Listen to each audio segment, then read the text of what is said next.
अम्मी, अम्मी आप कहाँ जा रही हैं इस वक्त? बेटा ईमान की तरफ जा रही हूँ मैं। लेकिन वो तो इस टाइम पे ऑफिस में होंगी। हाँ वो तो ऑफिस में होगी, मैंने सोचा अब थोड़ी देर आपा के पास बैठ जाऊंगी, जब तक ईमान और भाई साहब अपने कामों से फारिग होकर घर आ जाएंगे तो उनसे भी मिल लूंगी। बहुत दिन हो गए उनसे मिले हुए, और फिर ईमान की खैरियत भी दरियाफ्त कर लूंगी ना। जब से गई है पलट के पूछा भी नहीं उसने हमें। अम्मी आप मेरी तरफ से भी ईमान आपी की तबीयत पूछ लीजिएगा, हो सकता है वो मेरी वजह से आपसे नाराज हो। अरे नहीं नहीं, ऐसा नहीं है।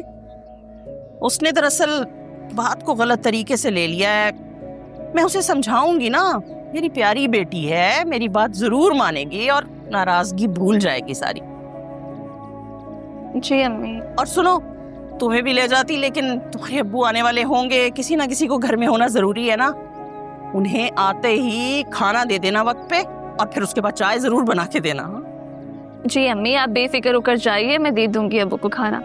ठीक है मेरा बच्चा, ओके आती। अल्लाह हाफिज। अल्लाह हाफिज।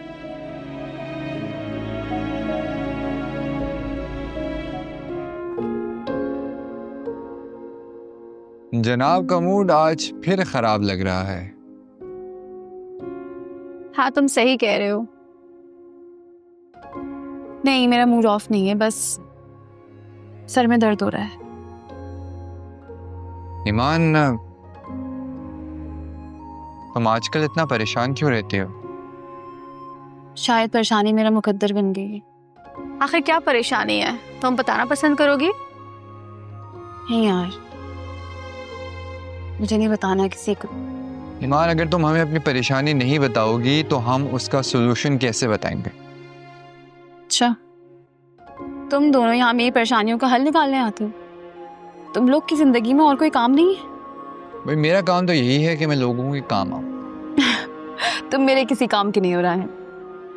शाबीर की वजह से परेशान हो ना? नहीं, मैं जानता हूं,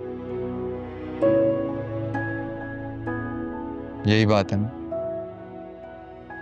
पता नहीं। ईमान, मैं जानता हूं कि शाबीर ने दूसरी शादी करके बहुत गलत किया है, लेकिन क्या ज़ावियार की खातिर तुम उसे एक और मौका देने का सोच नहीं सकती? नहीं, हरगिज नहीं। शावीर मुझ तक पहुंचने के हर एक रास्ते को बंद कर चुका है। मैं उसे कभी माफ नहीं कर सकती, कभी भी नहीं।